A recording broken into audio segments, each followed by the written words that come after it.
Okay, I think we have a good amount of people now. I know Omar is in the meeting as well. So Omar, if you want to say anything before we begin, but the meeting's already in recording. So welcome everyone. Thank you for coming to the latest Kumi Now online gathering. So the topic again today is going to be on family unification. The first part of our meeting is going to be dedicated to our guest Irene, and then please stay around after she leaves, as we will dedicate the rest of the time to doing action for Palestine, and then also continuing maybe the conversation we were having at the beginning. So before I start, as a reminder, we're being recorded, so please make sure your mic is off, and we will also have a Q&A session, so you can also put your questions in the chat as our speaker presents. So to introduce our speaker, I believe she's currently in the chat now. But Irene Touma is a Palestinian from East Jerusalem and currently working as a development director at HaMoked, which is the Center for the Defense of the Individual. She has 10 years of experience in the resource development field, and she is very deeply committed to human rights and possesses an in-depth familiarity within the Israeli-Palestinian context. And today she will be presenting on family unification in East Jerusalem and HaMoked's ongoing efforts to assist East Jerusalemites in accessing their residency rights. And so the presentation will also cover HaMoked's work in pushing for systematic change through principled litigation. So Irene, whenever you're ready, you'll have 30 to 40 minutes to speak, and then we'll also have a Q&A session for you as well.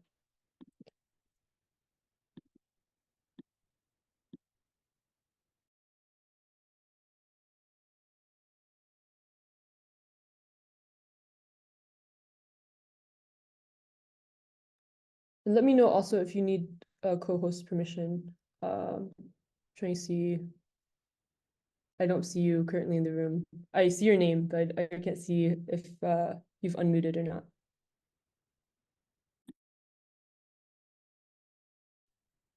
Yes, now I'm unmuted. Hello, good afternoon, everybody. This is Irene Touma, Development Director of HaMoked, Center for the Defense of the Individual. I'm glad to be here with you all, and thank you for this invitation. I will start with a very brief introduction of what HaMoked does, what the organization does in general, and then focus on our work on residency rights and family unification in East Jerusalem. So HaMoked is an Israeli human rights organization providing free legal and paralegal aid to Palestinian victims of human rights violation living under the Israeli occupation. Since its founding 34 years ago, HaMoked has provided direct assistance to over 100,000 beneficiaries. We work on residency rights in East Jerusalem, including child registration, family unification, residency revocation. We also work on freedom of movement issues, including travel abroad, access to the seam zone, and travel to and from Gaza. Of course, this was before October 2023, before the start of the war. We also have a station where we work on detainee rights, including tracing detainees, prison visits, conditions of detention, and violence and torture. We also combat collective punishment, such as punitive home demolitions and closure of areas, whether in East Jerusalem or in the seam zone area. In addition to the individual assistance, we are filing principled petition to challenge systematic violation of human rights, such as the route of the separation wall, night arrests of children, and the law denying family unification of Jerusalem. The good news that the majority of our cases are resolved successfully. Let's say from 65% to 70% of our cases, despite the bureaucratic procedures, are resolved successfully. Some take more time than others, but in the end, we try to resolve it successfully. Now I'll start talking about family unification and residency rights of East Jerusalemite. I'm a Palestinian from East Jerusalem. I was born and raised in the city and still living in the city. So I'm a good example of what I'm gonna give you now. So I'll start with a history about the status of East Jerusalemite and the status of East Jerusalem in general. Following Israel's annexation of East Jerusalem in 1967, the city's Palestinian inhabitants were given the status of permanent residents of Israel, granting them the right to reside in the country and access social rights according to the Israeli law. In practice, these residents are required to repeatedly prove their center of life in East Jerusalem to the Ministry of Interior and to the National Insurance Institute whenever they wish to access their basic services in general. And these agencies conduct investigations and inquiries explicitly designed to gather evidence for the purpose of revoking residency status and eligibility for social rights. So we can say that this permanent residency status can be everything but permanent. These practices originate from a 1988 judgment in which the High Court of Justice ruled that the status of Palestinian permanent residents from East Jerusalem is no different to any foreign immigrant who received residency status in Israel following an immigration process. No distinction was made between people who moved to Israel from another country and the indigenous Palestinian population who are born and raised in the city. The implication of this ruling is that unlike citizens, permanent residents are at risk of losing their status in Israel if they move abroad for 7 years or longer, or if they receive residency status elsewhere in the world. Among Israel's many laws and practices that restrict Palestinian residency rights, one of the most harmful is the citizenship and entry into Israel law, which is also called the temporary order, which suspends the process of family unification between residents or citizens of Israel and their Palestinian spouses, who are originally from the West Bank or from Gaza. Before this law was enacted in 2003, residents and citizens of Israel could submit family unification applications on behalf of their spouses, and this long process could eventually lead to permanent residency status for the spouse. But since the law's enactment, spouses originally from the West Bank or Gaza cannot receive any formal residency status in Israel or in East Jerusalem. This discriminatory legal context renders approximately the approximately 10,000 families in this category, like the East Jerusalem families. First, they face the constant threat that even the temporary stay permits will be denied, leading to forcible transfer and displacement, or forcing one spouse to live in the homes in Jerusalem, but illegally. Second, in Jerusalem or in Israel in general, illegally. Second, these families confront the denial of access to social welfare rights, schooling for the children, and equal opportunities in the pursuit of employment and livelihoods. Finally, women originally from the West Bank or Gaza sometimes find themselves trapped in abusive relationships as they depend on the Jerusalemite husband for their residency status and their continued ability to remain in the city with their children. Because this permanent residency status or spouses and women in a family unification process need to prove to the Ministry of Interior, need to renew their military permits every year, and the Jerusalemite spouse or the Israeli spouse should renew this for her.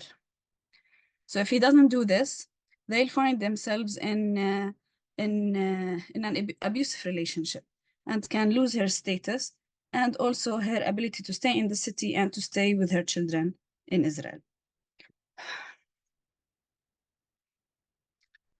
Now, this law resulted in a MOI policy, or a Ministry of Interior policy, which HaMoked and other organizations refer to as the quiet deportation, to seek out Palestinian residents of East Jerusalem who lived outside the city for extended periods of time, and retroactively revoke their residency status without any prior notice or appeal process. Now, we submit freedom of information requests to the Ministry of Interior, and throughout the years, we have information throughout those responses that between the years 1967 to 2023, Israel revoked the status of 14,808 Palestinians from East Jerusalem on the basis of that their status has expired. HaMoked led the legal battle against this policy, and our litigation resulted in substantial improvements, and that at some point the Supreme Court stated that Palestinians are an indigenous population in Jerusalem with a unique status, which is something good for East Jerusalemites. Now, after many litigations, a Palestinian who moves to the West Bank is no longer considered having to move abroad for the purpose of residency revocation, and those who have lost their residency can apply to have it reinstated through a 2-year bureaucratic process. But also still, many still live in fear of losing their status in their home city and are forced to make major decisions with considerations in mind, considerations that the Ministry of Interior or the National Institute would revoke their residency status. Also, there are other reasons for revoking residency statuses of East Jerusalemites, such as breach of allegiance to the State of Israel, which can also be considered a collective punishment, because if somebody is accused of breach of allegiance, residency status of the family of this person can be revoked, and has many implications on the family in general. I'm not going to get into this because this is not our topic, but just for you to know. Now, these difficulties in accessing residency rights are compounded by the already vulnerable population of East Jerusalem. It is one of the poorest in the region. Most families rely on a single income to support an average of 4 or 5 family members. And many do not have access to healthcare. Also, claims to the state for financial support are met with suspicion and lengthy investigation by the national insurance to prove center of life and prove their connection to the city. And in many cases, it's denied or left uncompensated. HaMoked, for 34 years since its founding, has provided legal and paralegal aid to the Palestinian community in East Jerusalem to access their residency and social rights, and to help in child registration and family unification. HaMoked began providing support in this area in response to requests from members of the community who struggled to independently navigate the system that is put by the Ministry of Interior and the National Insurance Institute. Through ongoing contact with hundreds of beneficiaries each year, we are able to identify the new policies and practices that deny Palestinians their residency and social rights and challenge them, whether legally or paralegally. Now, for the past 2 years, HaMoked has been trying to cancel the law denying Palestinian family unification, which is the citizenship and entry into Israel law, which is also called the temporary order. I will give you a brief, or not a brief, it's an extended update on what we are working on regarding this law. So in March 2022, the Knesset, the Israeli parliament, passed the renewed citizenship and entry into Israel law. This law is renewed every year with the same components, which are, I'll say it briefly, that West Bank and Gaza spouses of Israeli citizens or residents are not entitled to any residency status in Israel. Spouses over the age of 35 for the man and for the wife 25 can receive a stay permit from the Israeli military, which must be renewed every year. Also, children who are considered residents of the OPT can only receive Israeli residency up to the age of 14. If a child is not registered before the age of 14, then they will only receive a military stay permit and not a stay permit like the spouse. This is a temporary order and is renewed every year. One of the small improvements of this law over the previous version of it, it was that a West Bank or a Gaza spouse over age 50 who has been in the family unification process for over 10 years may be granted residency status, an A5 visa, which must be renewed every 2 years, which also guarantees social welfare rights. And the ministry stated that there are around 1,500 such couples. However, they added a quota on humanitarian applications for status upgrade to be set at 58 applications each year, whereas there was no such quota before. And the new law states that it applies from July 2022, retroactively denying the rights of people who filled applications over the past months, like starting from March till July. HaMoked in April 2022 filed a principled petition together with other human rights organizations such as ACRI, the Association for Civil Rights in Israel, and PHR Israel, which is the Physicians for Human Rights Israel.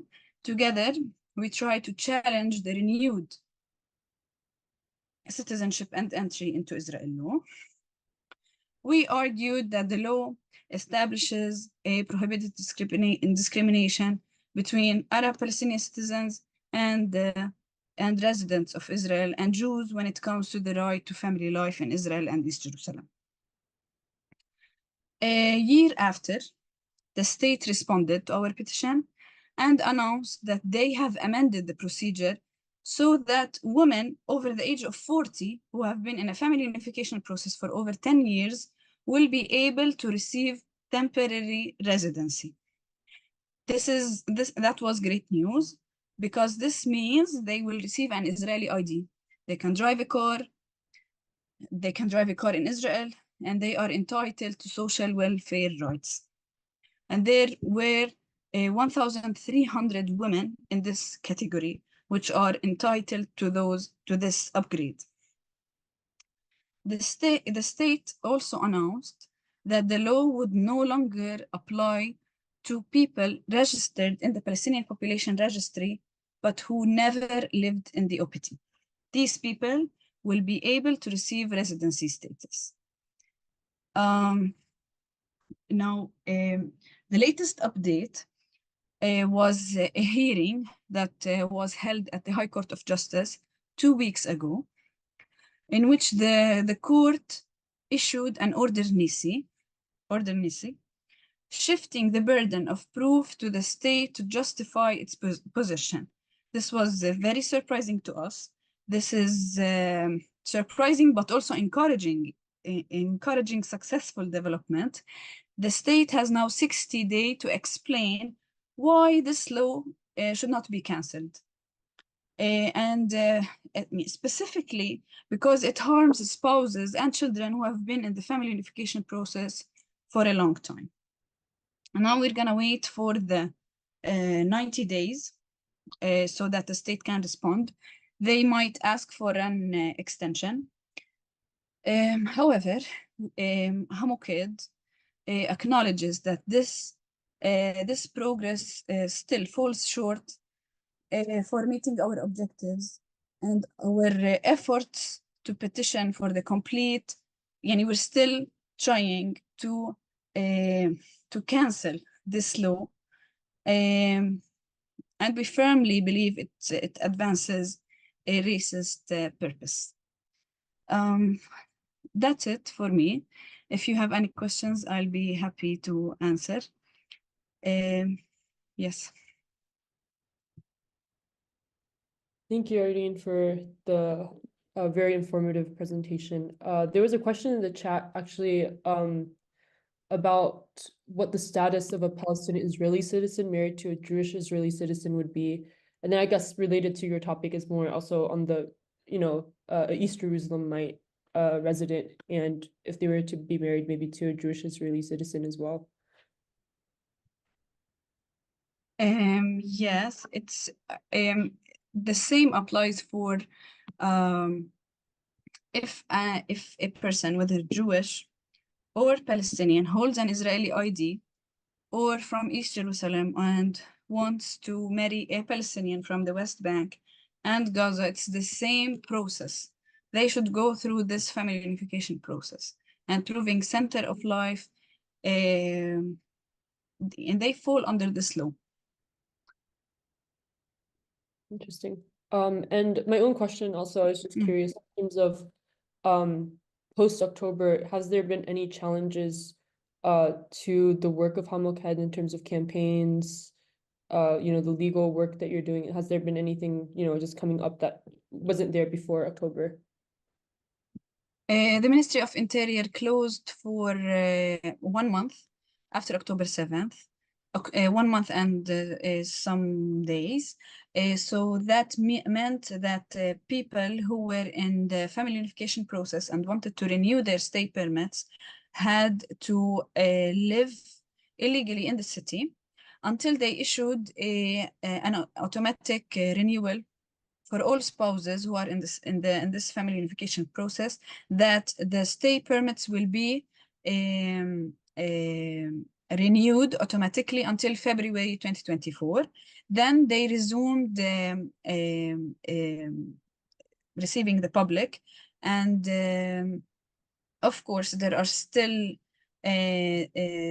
many discriminating not policies but attitude towards those families. But it's passing now. Okay. And then another question here is if there are any Israeli organizations or Jewish citizens supporting HaMoked. I know you mentioned partnerships with other human rights organizations as well. So if you want to elaborate a bit on like how your partnerships look like how do you guys work on legal cases together, things like that.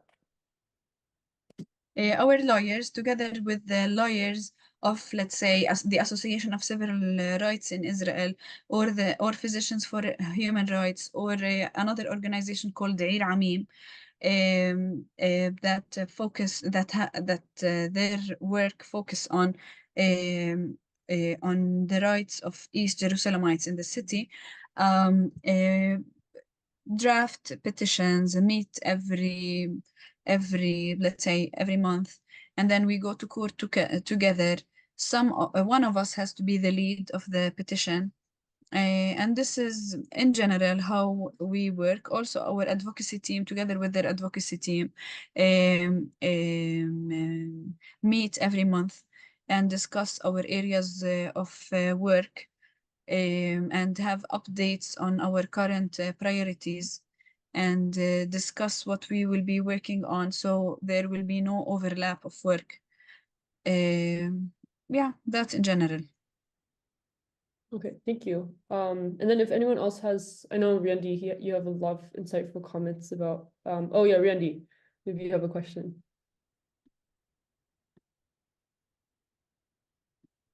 I think you're muted, Randy. Thank you for unmuting me. I saw that HaMoked also works a lot with people who are being displaced from their homes, home demolitions and things like that. With the increase in home demolitions that are occurring in neighborhoods like Silwan and others, are many of these people coming to you for assistance? And what kind of assistance can you offer to them? Yes. HaMoked only focuses on combating punitive home demolition, which is the punitive home demolition is different than the house demolitions for building without permits or building without permissions.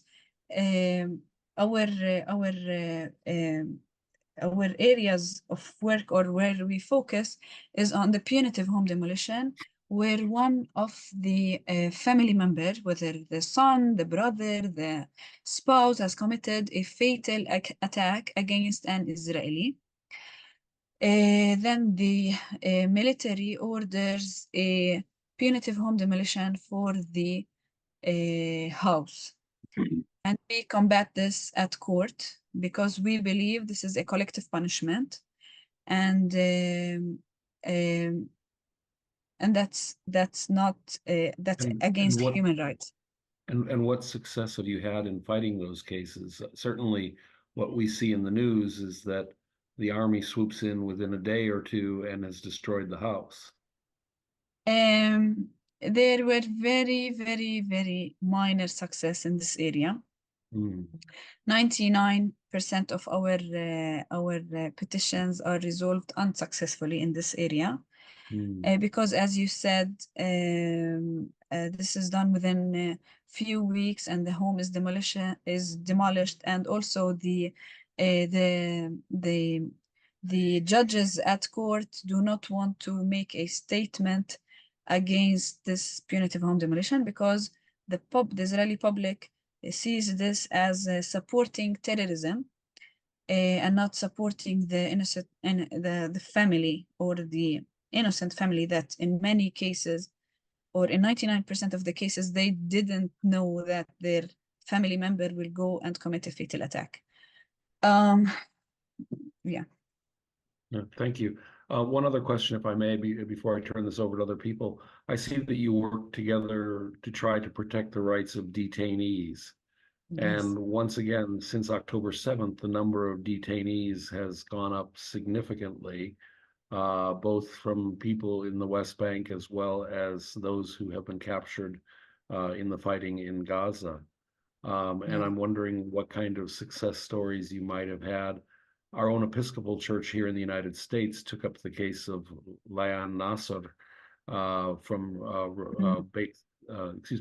Bir Zaid, who of course is being held right now in a military prison in Israel, and we're very concerned about her. What we do for the detainee rights is that we trace detainees. The family of the person who is being arrested calls HaMoked within the day after of arrest or whenever they know about us. And we are able to trace detainees within 24 hours. We have, let's say, connection to the military, and we are able to locate those Palestinians who are being arrested. We can only have information on the place of arrest or the place of interrogation, whether it's a military basis or a prison. And we give information to the family. 100% of our tracing requests from Palestinians from the West Bank are resolved successfully. We have information for the family to give within 24 hours for their family member who is being arrested.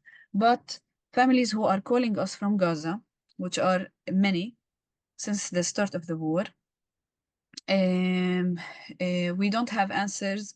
The military refuses to give us answers on the place of arrest for those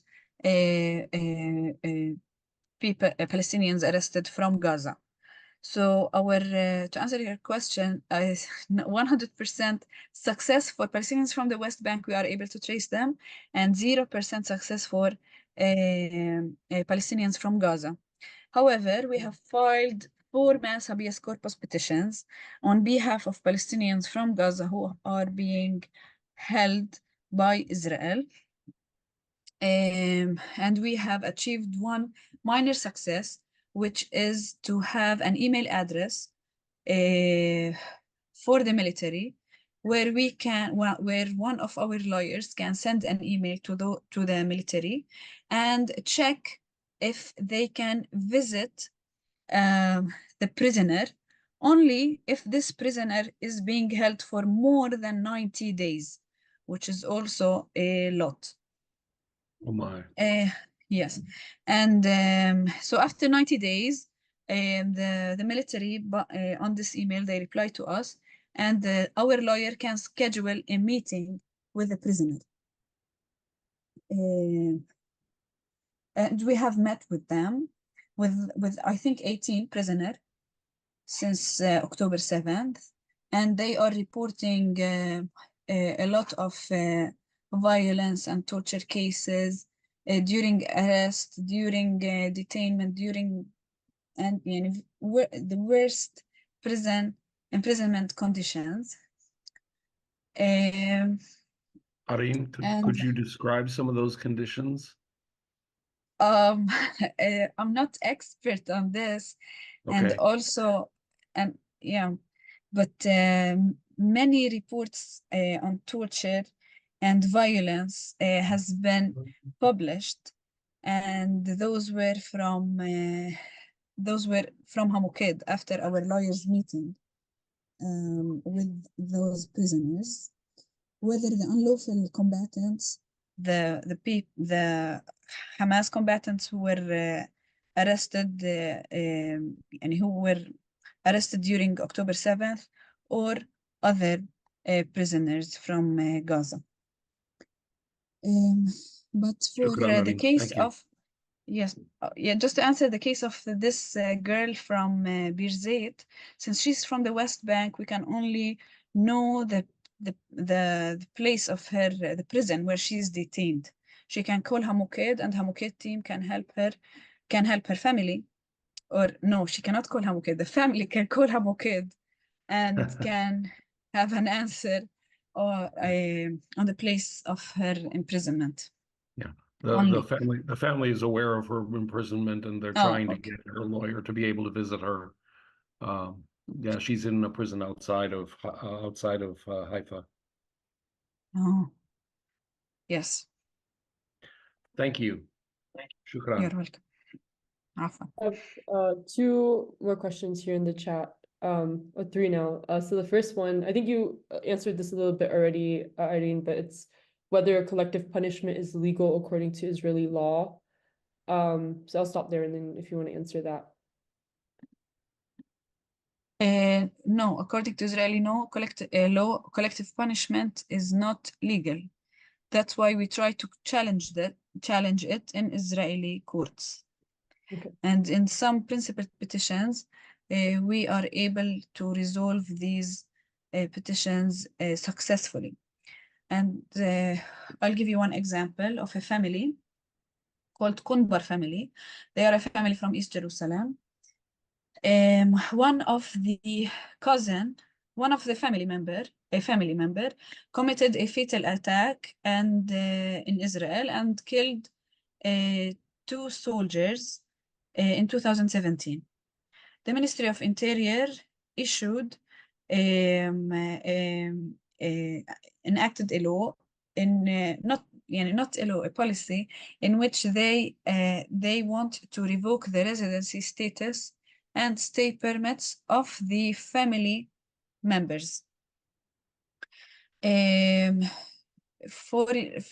2017, we tried to challenge this as a collective punishment, and that this is not legal to punish people for the behavior of other people, especially that it's the cousin of the cousin.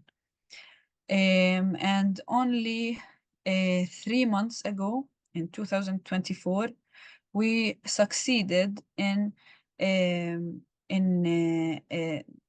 stopping this from being enacted, and the family members who have had the stay permits can have it again now after this long legal battle. So yes. Interesting. Thank you so much. And then another question is it true that the Palestinian families are required to pay for all of the costs of the detainees' imprisonment, or they could lose their residency or ID in Jerusalem? Is it true that the Palestinian families are required to pay for all the costs of the detainees' imprisonment? I don't think so, no. And then No. I believe, have international observers been allowed to go into the prisons at all? No. So Even it's the usually, ICRC. yeah, it's usually only the lawyers then of the prisoners who can go. No, not even all the lawyers. Only kids lawyers, and only for prisoners who are being detained for more than 90 days. Again, I'm not a specialist on this in this field. That's why I might not have accurate answers on prisoners' rights.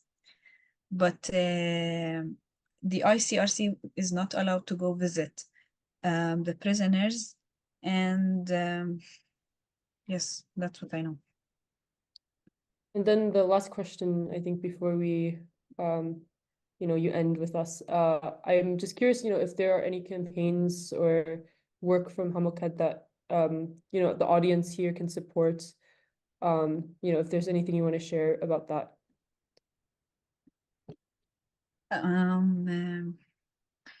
Like, I would be glad to speak with any one of you who want to discuss possible ways of partnership. And I would be glad if you can refer our organization to individuals who are interested in our work and can support our work, whether by individual donations or institutional grants, because we need this assistance more than ever, especially with the change of policies of different countries, where they are shifting their grants from fields to another fields, or shifting their priorities. And our organization depends 100% on foreign aid.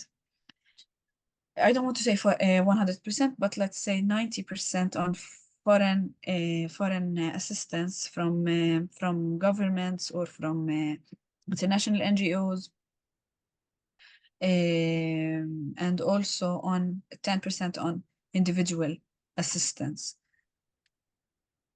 Awesome, thank you. And I'll put the link to the website again, because I know HaMoked does free legal aid, so this is really important that you support them. Yes. And thank you, Randy, you put the link actually to donate to HaMoked as well, so this is really helpful. But yeah, everyone, please thank Irene for coming to us today and speaking with us about this work. And thank you so much for the hard work that you're doing. And yeah, thank you.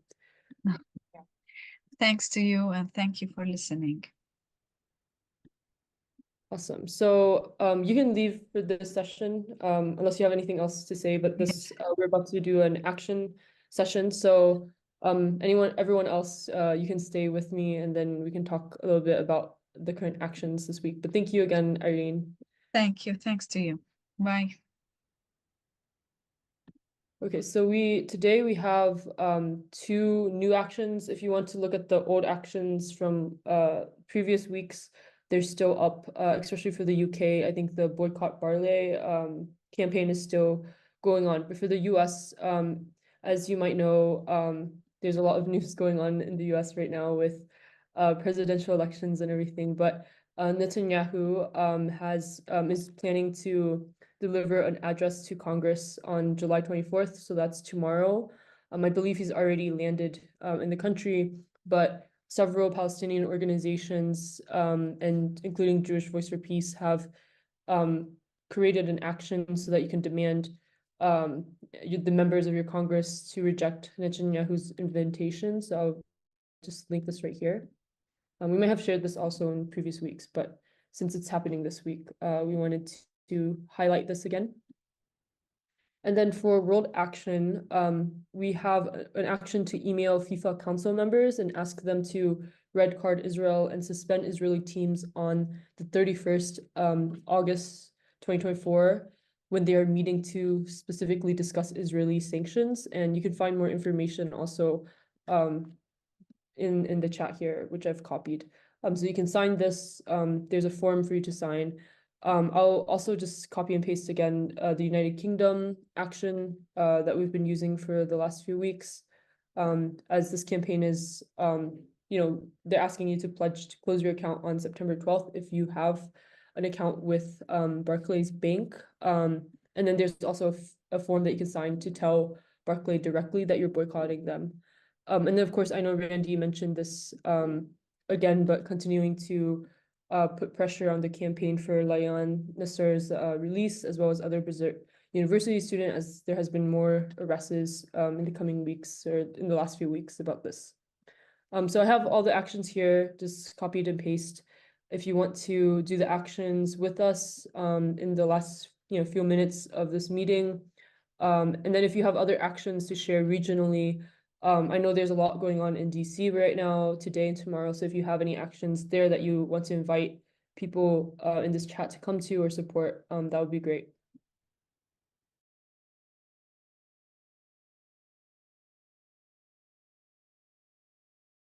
Also, if it's helpful to you after you finish the action to just write in the chat that you finished that, that would also be nice to see that people are doing it while we're on call together.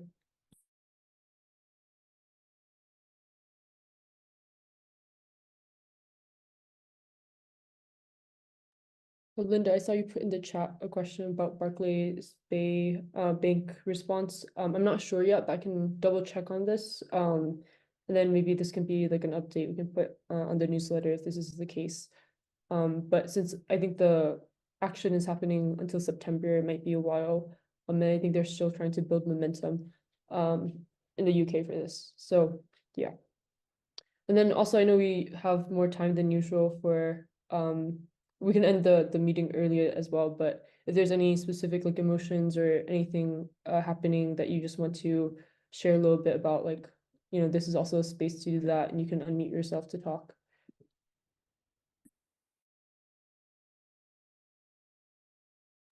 Carol just put some important links in the chat. I was trying to find those links as well, but she had mentioned Corey Bush and Hill Harper doing phone banking up to, I think, August 6th was, yeah.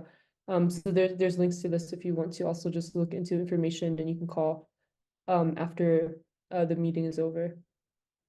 And I think Linda also asked about the Olympics ban. She says, I understand a decision has been delayed, so does it interfere with the Paris Olympics? I'm not so sure about this information, so if anyone has any like information about the Olympics, this might be helpful.